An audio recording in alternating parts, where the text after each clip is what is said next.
ਆਪ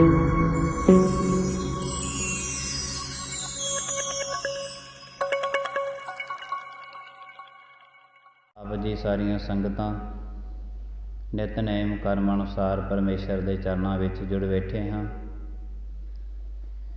ਅਕਾਲ ਪੁਰਖ ਮਹਾਰਾਜ ਜੀਆਂ ਦੀ ਬਖਸ਼ਿਸ਼ ਦੇ ਨਾਲ ਗੁਰੂ ਸਾਹਿਬ ਜੀ ਮਹਾਰਾਜ ਜੀਆਂ ਦੀ ਪਾਵਨ ਪਵਿੱਤਰ ਗੁਰਬਾਣੀ ਸਾਰੀਆਂ ਸੰਗਤਾਂ ਨੇ ਸਰਵਣ ਕੀਤੀ ਹੈ, ਜਿਸ ਦੇ ਵਿੱਚ ਗੁਰੂ ਸਾਹਿਬ ਜੀ ਮਹਾਰਾਜ ਸਾਰੀ ਸ੍ਰਿਸ਼ਟੀ ਦੇ ਵਿੱਚੋਂ ਇੱਕ ਮਨੁੱਖ ਦੀ ਵਿਲੱਖਣਤਾ ਬਿਆਨ ਕਰਦੇ ਨੇ ਤੇ ਨਾਲ ਨਾਲ ਸਤਿਗੁਰੂ ਮਹਾਰਾਜ ਜੀ ਉਸ ਨੂੰ ਜਿਉਣ ਦਾ ਢੰਗ ਵੀ ਸਿਖਾਉਂਦੇ ਨੇ ਕਿ ਤੂੰ ਸਮਾਜ ਦੇ ਵਿੱਚ ਰਹਿਣਾ ਕਿਵੇਂ ਹੈ, ਵਸਣਾ ਕਿਵੇਂ ਹੈ, ਆਇਆ ਕੀ ਕਰਨ ਵਾਸਤੇ ਹੈ ਤੇ ਲਾਹਾ ਲੈ ਰਿਹਾ ਜਾਂ ਨਹੀਂ ਲੈ ਰਿਹਾ। ਸਾਰੀਆਂ ਜੋਨੀਆਂ ਦੇ ਵਿੱਚੋਂ ਅਕਾਲ ਪੁਰਖ ਮਹਾਰਾਜ ਜੀਆਂ ਨੇ ਸ੍ਰੇਸ਼ਟ ਜੋਨੀ ਬਖਸ਼ਿਸ਼ ਕੀਤੀ ਹੈ। ਬਸ ਗੁਰੂ ਸਾਹਿਬ ਜੀ ਮਹਾਰਾਜ ਕਹਿੰਦੇ ਨੇ ਕਿ ਹਰ ਇੱਕ ਮਨੁੱਖ ਦੀ ਰਸਨਾ ਦੇ ਵਿੱਚ ਪਰਮੇਸ਼ਰ ਦਾ ਨਾਮ ਹੋਵੇ। ਜਿੱਥੇ ਪਰਮੇਸ਼ਰ ਦਾ ਨਾਮ ਆ ਜਾਂਦਾ ਹੈ ਔਖੇ ਉੱਥੇ ਮਨੁੱਖ ਆਪਣੇ ਖੂਨ ਦਾ ਇੱਕ ਇੱਕ ਕਤਰਾ ਪਰਮਾਤਮਾ ਵਾਸਤੇ ਅਰਪਣ ਕਰ ਦਿੰਦਾ ਹੈ। ਗੁਰੂ ਸਾਹਿਬ ਜੀ ਮਹਾਰਾਜ ਕਹਿੰਦੇ ਜਿੰਨਾ ਕੁਛ ਵੀ ਮਨੁੱਖ ਦੇ ਕੋਲ ਹੈ ਪਰਮਾਤਮਾ ਨੇ ਬਖਸ਼ਿਆ ਹੈ, ਬਖਸ਼ਿੰਦ ਪਰਮਾਤਮਾ ਬਖਸ਼ਦੇ ਨੇ। ਇਹ ਸਾਰਾ ਕੁਝ ਪਰਮਾਤਮਾ ਨੇ ਬਖਸ਼ਿਆ ਤੋਂ ਅਕਾਲ ਪੁਰਖ ਮਹਾਰਾਜ ਦੇ ਸ਼ੁਕਰਾਨੇ ਦੇ ਵਿੱਚ ਰਿਹਾ ਕਰ। ਲਗਾਤਾਰ ਸੁੰਦਰ ਸੋਹਣਾ ਸਰੀਰ, ਘਰ ਮਕਾਨ, ਬੜਾ ਕੁਝ ਪਰਮਾਤਮਾ ਨੇ ਬਖਸ਼ਿਆ। ਸੋ ਇਸੇ ਵਾਸਤੇ ਮਹਾਰਾਜ ਜੀ ਕਹਿੰਦੇ ਸ਼ੁਕਰਾਨੇ ਦੇ ਵਿੱਚ ਰਿਹਾ ਕਰ। ਜਦੋਂ ਪਰਮਾਤਮਾ ਦੇ ਚਰਨਾਂ ਵਿੱਚ ਆ ਕੇ ਅਰਦਾਸਾਂ ਬੇਨਤੀਆਂ ਕਰੇਗਾ ਉਸ ਵਕਤ ਅਰਦਾਸਾਂ ਤੇਰੀਆਂ ਇਹੀ ਹੋਣੀਆਂ ਨੇ ਕਿ ਐ ਮੇਰੇ ਪਰਮਾਤਮਾ, ਜਿੰਨਾ ਕੁਝ ਵੀ ਬਖਸ਼ਿਆ ਹੋਇਆ ਹੈ ਇਹ ਸਿਰਫ ਤੇਰਾ ਹੈ, ਸਿਰਫ ਤੇਰਾ। ਜਦੋਂ ਗੁਰੂ ਨਾਨਕ ਦੇਵ ਸਾਹਿਬ ਜੀ ਮਹਾਰਾਜ ਸੁਲਤਾਨਪੁਰ ਲੋਧੀ ਦੇ ਵਿੱਚ ਮੋਦੀ ਖਾਨੇ ਦੀ ਸੇਵਾ ਕਰਦੇ ਸੀ ਨਾ ਮਹਾਰਾਜ ਜੀ, ਉਸ ਵਕਤ ਗੁਰੂ ਨਾਨਕ ਦੇਵ ਸਾਹਿਬ ਜੀ ਮਹਾਰਾਜ ਜੀਆਂ ਨੇ ਅਕਾਲ ਪੁਰਖ ਦੀ ਰਹਿਮਤ ਬਖਸ਼ਿਸ਼ ਦੇ ਨਾਲ 13 ਤੋਲਣਾ ਸ਼ੁਰੂ ਕੀਤਾ ਸੀ। ਆਪ ਜੀਆਂ ਨੂੰ ਪਤਾ ਹੈ ਜਿਉਂ ਹੀ ਦੌਲਤ ਖਾਂ ਤੇ ਸਾਰਿਆਂ ਨੂੰ ਇਸ ਗੱਲ ਦਾ ਪਤਾ ਲੱਗਿਆ ਨਾ ਤੇ ਉਹ ਗੁਰੂ ਨਾਨਕ ਨੂੰ ਆ ਕੇ ਕਹਿਣ ਲੱਗੇ, ਨਾਨਕ ਜੇ ਤੂੰ ਇੰਝੇ ਤੋਲੀ ਗਿਆ ਤੇ ਸਾਰੇ ਦਾ ਸਾਰਾ ਮੋਦੀ ਖਾਨਾ ਉਜੜ ਜਾਣਾ, ਇਹਦੇ ਵਿੱਚ ਰਹਿਣੇ ਕੁਛ ਨਹੀਂ। ਉਹਨਾਂ ਸਮਿਆਂ ਦੇ ਵਿੱਚ ਜਿਹੜਾ ਕੋਈ ਮੋਦੀ ਖਾਨੇ ਦੇ ਵਿੱਚ ਬੈਠ ਕੇ ਕਾਰ ਕਰਦਾ ਹੁੰਦਾ ਸੀ ਉਹਨੂੰ ਕੁਛ ਨਾ ਕੁਛ ਜਿਹੜਾ ਸੀ ਅਨਾਜ ਦਿੱਤਾ ਜਾਂਦਾ ਸੀ, ਕਿਉਂਕਿ ਜ਼ਿਆਦਾਤਰ ਉਦੋਂ ਧਨ ਨਹੀਂ ਹੁੰਦਾ ਸੀ ਤੇ ਨਾ ਹੀ ਕਿਸੇ ਨੂੰ ਧਨ ਦਿੱਤਾ ਜਾਂਦਾ ਸੀ। ਜਿਵੇਂ ਹੁਣ ਕੰਮ ਕਰਦਾ ਕੋਈ ਮਨੁੱਖ ਤੇ ਸੈਲਰੀ ਮਿਲਦੀ ਹੈ, ਉਹਨਾਂ ਸਮਿਆਂ ਦੇ ਵਿੱਚ ਮਹੀਨੇ 2 ਮਹੀਨਿਆਂ ਤੋਂ ਜਦ ਵੀ ਮਿਲਣਾ ਤੇ ਅਨਾਜ ਮਿਲਦਾ ਹੁੰਦਾ ਸੀ। ਤੇ ਜੋ ਵੀ ਅਨਾਜ ਸੀ ਜਿਹੜਾ ਗੁਰੂ ਨਾਨਕ ਦੇਵ ਸਾਹਿਬ ਜੀ ਮਹਾਰਾਜ ਨੂੰ ਮੋਦੀ ਖਾਨੇ ਦੇ ਵਿੱਚੋਂ ਮਿਲਦਾ, ਉਹ ਆਪਣੇ ਹਿੱਸੇ ਦਾ ਅਨਾਜ ਸੀ ਜਿਹੜਾ ਸਾਰੇ ਦਾ ਸਾਰਾ ਗਰੀਬਾਂ ਦੇ ਵਿੱਚ ਹੀ ਵਰਤਾ ਦਿੰਦੇ ਸੀ ਕਿ ਮੈਂ ਆਪਣੇ ਘਰ ਦੇ ਵਿੱਚ ਕੁਛ ਲੈ ਕੇ ਨਹੀਂ ਜਾਣਾ। ਤੇ ਗੁਰੂ ਨਾਨਕ ਦੇਵ ਸਾਹਿਬ ਜੀ ਮਹਾਰਾਜ ਦਾ ਇਹ ਕਰਮ ਦੇਖ ਕੇ ਉਹਨਾਂ ਨੇ ਸੋਚਿਆ, ਕਹਿੰਦੇ ਤੇ ਸਾਰਾ ਕੁਛ ਹੀ ਜਿਹੜਾ ਹੈ ਲੁਟਾਈ ਜਾ ਰਹੇ ਨੇ, ਆਪਣਾ ਵੀ ਸਾਰਾ ਕੁਛ ਲੁਟਾਈ ਜਾ ਰਹੇ ਨੇ ਤੇ ਮੋਦੀ ਖਾਨੇ ਦਾ ਵੀ। ਨਾਨਕ ਗੁਰੂ ਸਾਹਿਬ ਜੀ ਮਹਾਰਾਜ ਨੂੰ ਆ ਕੇ ਕਹਿਣ ਲੱਗੇ, ਨਾ ਗੁਰੂ ਨਾਨਕ ਜੀ ਕਹਿੰਦੇ ਇਸ ਹਿਸਾਬ ਦੇ ਨਾਲ ਤੇ ਫਿਰ ਸਾਰਾ ਮੋਦੀ ਖਾਨਾ ਜਿਹੜਾ ਹੈ ਇਹ ਉਜਾੜ ਦੀ ਤਰ੍ਹਾਂ ਬਣ ਜਾਣਾ, ਜਿਸ ਹਿਸਾਬ ਦੇ ਨਾਲ ਤੁਸੀਂ ਵਰਤਾਈ ਜਾਂਦੇ ਹੋ। ਗੁਰੂ ਨਾਨਕ ਮਹਾਰਾਜ ਜੀ ਸਿਰਫ 13 ਤੋਲਦੇ ਸੀ। ਇੱਕ 13 ਹੁੰਦਾ ਹੈ, ਇੱਕ 13 ਹਰਾਰੇ ਨੂੰ ਕੰਨਾ ਲਾ ਕੇ ਜਦੋਂ ਉੱਤੇ ਬਿੰਦੀ ਲਾ ਦਿੰਦੇ ਆ ਫਿਰ ਤਾਂ ਬਣ ਜਾਂਦਾ 13। ਜਿਹੜਾ ਅਸੀਂ ਪੜ੍ਹਦੇ ਹਾਂ 12 13 14 ਫਿਰ ਤੇ 13 ਬਣ ਜਾਂਦਾ ਹੈ। ਪਰ ਜਦੋਂ ਉਸ ਤੋਂ ਬਿੰਦੀ ਹਟਾ ਦਿੰਦੇ ਫਿਰ ਬਣ ਜਾਂਦਾ 13। मेरा मुझ में किश नहीं, जो किश है सो तेरा। फिर वो तेरा शब्द बन जाता है कि यह परमात्मा जिहड़ा है शुकराने वही शब्द वरत जाता है। एक बिंदी दे नाल गिणती भी बन जाती है, तो एक बिंदी नूं हटा दईए तो उहदे विच परमात्मा दा शुकराना आ जाता है। तेरा जो कुछ है सो तेरा। गुरु नानक देव साहिब जी महाराज तेरा तेरा तोलते ने।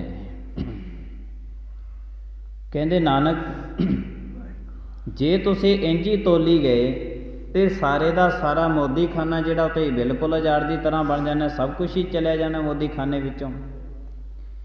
गुरु नानक देव साहिब जी महाराज का उपदेश सी उत्थे एक उपदेश महाराज का। गुरु नानक महाराज कहते मोदी खाना तेरा तेरा कहण दे नाल नहीं उजड़दा।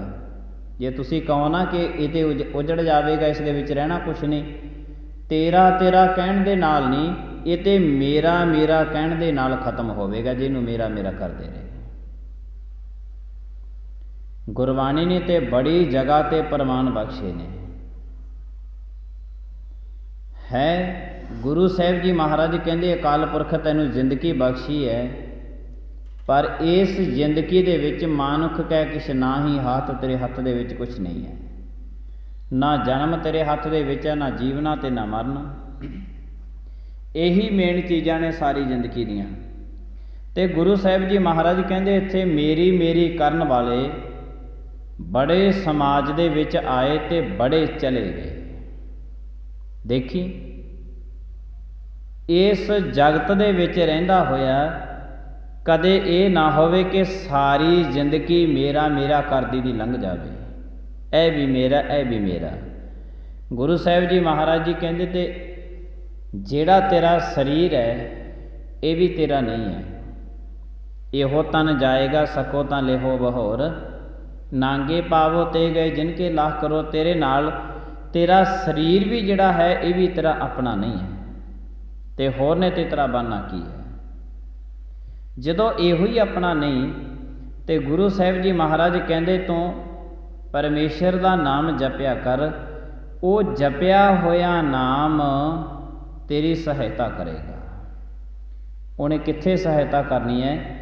जह मात पिता सुत मीत ना भाई, मन ऊहा नाम तेरे संग सहाई।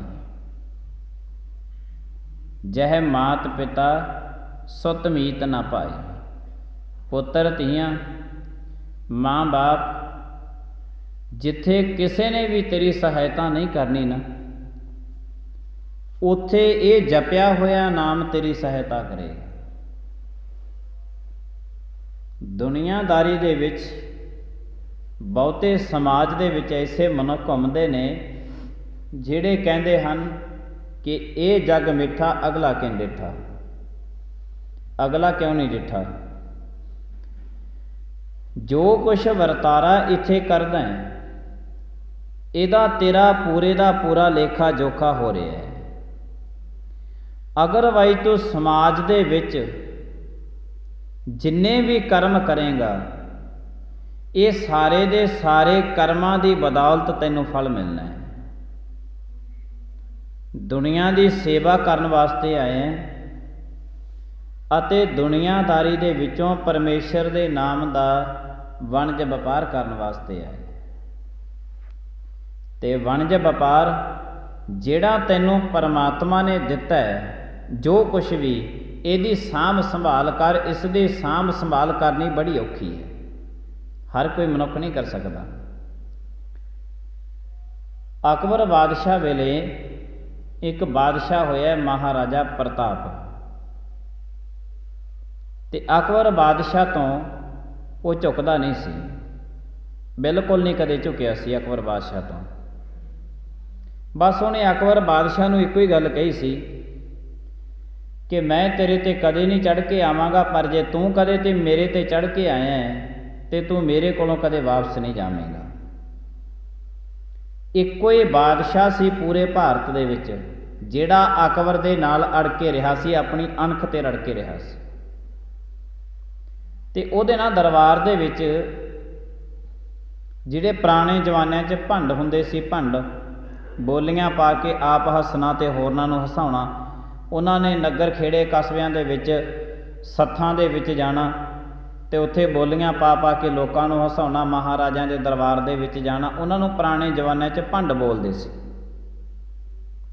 ਤੇ ਉਹ ਭੰਡ ਸੀ ਜਿਹੜੇ ਅਕਬਰ ਬਾਦਸ਼ਾਹ ਦੇ ਵਿੱਚ ਵੀ ਜਾਂਦਾ ਸੀ ਤੇ ਉਹ ਭੰਡ ਮਹਾਰਾਜੇ ਪ੍ਰਤਾਪ ਦੇ ਦਰਬਾਰ ਦੇ ਵਿੱਚ ਵੀ ਚਲਿਆ ਗਿਆ। ਤੇ ਉਹਨੇ ਜਾ ਕੇ ਸੀ ਜਿਹੜੀਆਂ ਆਪਣੀਆਂ ਬੋਲੀਆਂ ਪਾਈਆਂ ਤੇ ਆਪ ਵੀ ਹੱਸਿਆ ਤੇ ਉਹਨਾਂ ਨੇ ਸਾਰਿਆਂ ਨੂੰ ਹਸਾਇਆ ਵੀ ਬੜਾ। ਤੇ ਜਦੋਂ ਉਹਨੇ ਆਪਣਾ ਆਪ ਹੱਸਿਆ ਤੇ ਦੂਸਰਿਆਂ ਨੂੰ ਹਸਾਇਆ ਤੇ ਜਿਹੜਾ ਸੀਗਾ ਮਹਾਰਾਜਾ ਉਸ 'ਤੇ ਦਿਆਲੂ ਹੋ ਗਿਆ। ਕਹਿਣ ਲੱਗੇ ਤੂੰ ਆਪ ਵੀ ਹੱਸਿਆ ਤੇ ਹੋਰਨਾਂ ਨੂੰ ਵੀ ਹਸਾਉਣਾ। ਚੇਤੇ ਰੱਖਿਓ ਕਿ ਅਕਾਲ ਪੁਰਖ ਮਹਾਰਾਜ ਉਸੇ 'ਤੇ ਦਿਆਲ ਹੁੰਦੇ ਨੇ ਜਿਹੜੇ ਆਪ ਹੱਸਦੇ ਨੇ ਤੇ ਦੂਜਿਆਂ ਨੂੰ ਹਸਾਉਂਦੇ ਨੇ। ਉਹਨਾਂ 'ਤੇ ਰੱਬ ਦੇ ਕਦੇ ਮਿਹਰ ਨਹੀਂ ਹੁੰਦੀ ਜਿਹੜੇ ਆਪ ਹੱਸਦੇ ਨੇ ਤੇ ਦੂਜਿਆਂ ਨੂੰ ਰਵਾਉਂਦੇ ਨੇ। ਦੂਜਿਆਂ ਨੂੰ ਰਵਾ ਕੇ ਆਪ ਹੱਸਣਾ ਰੱਬ ਦੀ ਕਿਰਪਾ ਨਹੀਂ ਹੈ। ਰੱਬ ਦੀ ਉਦੋਂ ਕਿਰਪਾ ਹੈ ਜਦੋਂ ਮਨੁੱਖ ਆਪ ਵੀ ਖੁਸ਼ ਹੋਵੇ ਤੇ ਆਪਣੀ ਖੁਸ਼ੀ ਦੇ ਵਿੱਚੋਂ ਆਪਣੇ ਕਿਸੇ ਗਵਾਂਢੀ ਨੂੰ ਵੀ ਖੁਸ਼ੀ ਵੰਡ ਦੇਵੇ, ਉਦੋਂ ਰੱਬ ਖੁਸ਼ ਹੁੰਦਾ ਹੈ।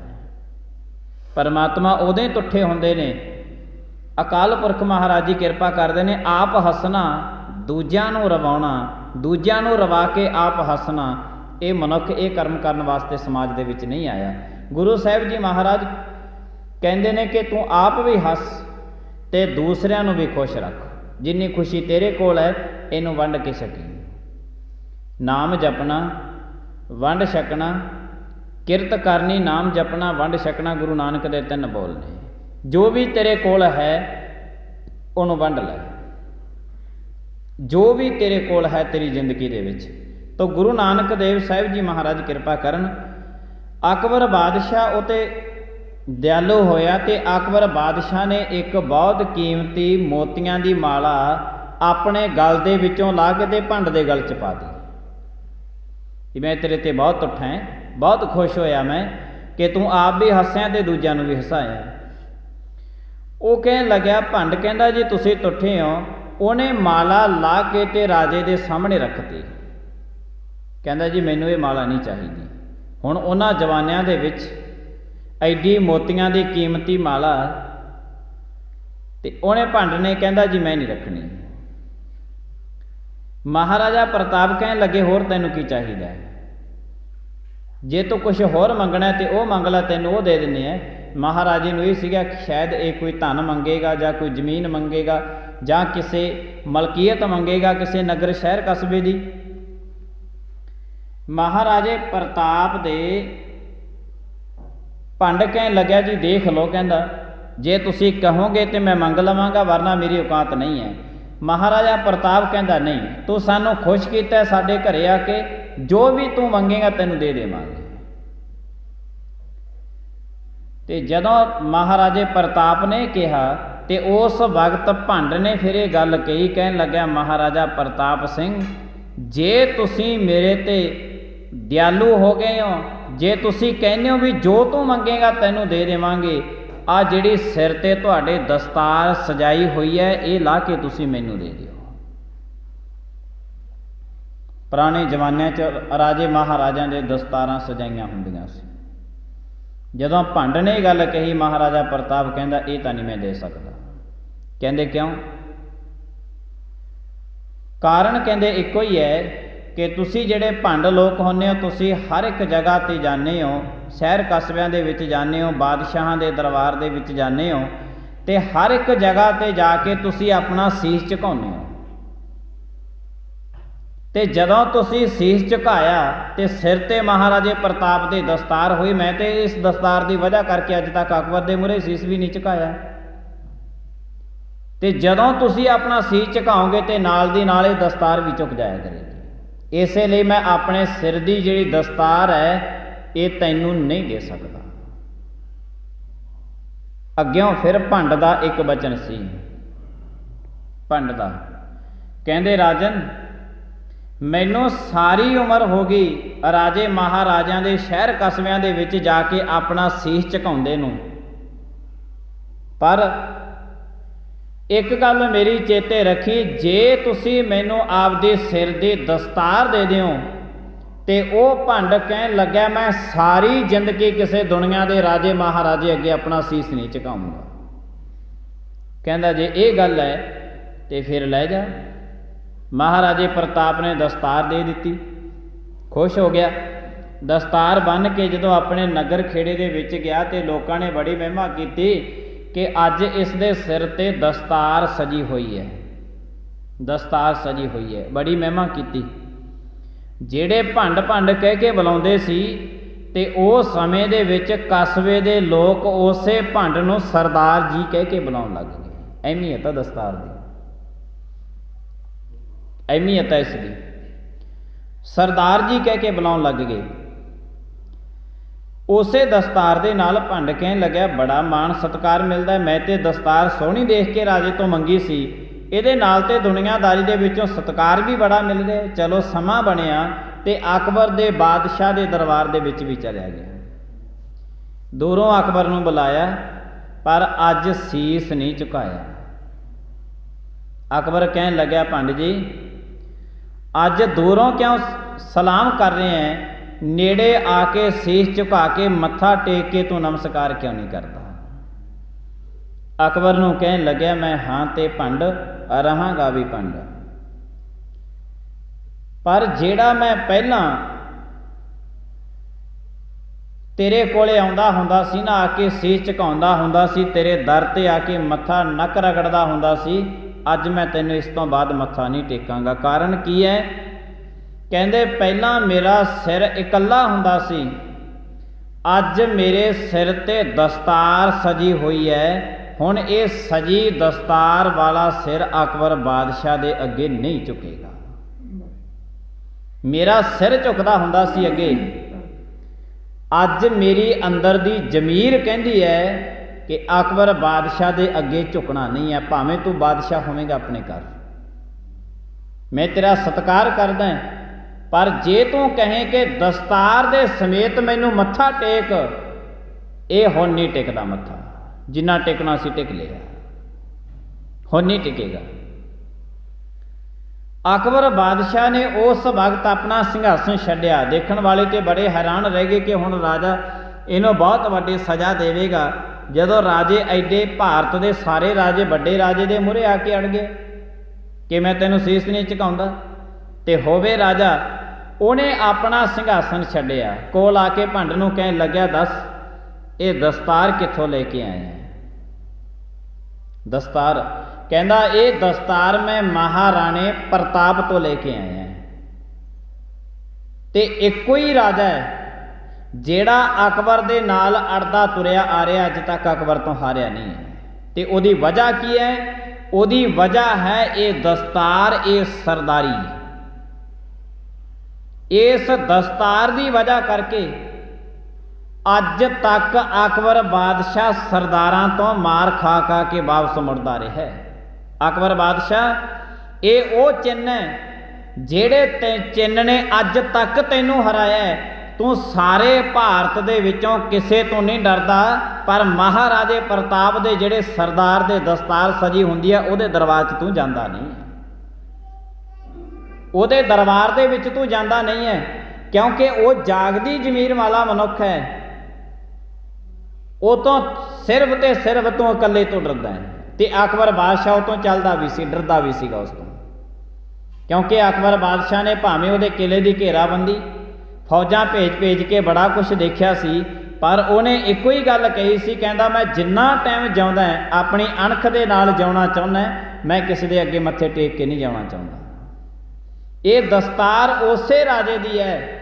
ते जदों वो राजा सारी उम्र इसे दस्तार की वजह करके तेरे अगे नहीं झुकिया, मैं भावें भांडा अज तक तेरे अगे झुकदा रहा, हुण मेरे सिर ते दस्तार सज गई, अज तो बाद मैं तेरे अगे झुकांगा नहीं, हुण मेरी जमीर जागदी है।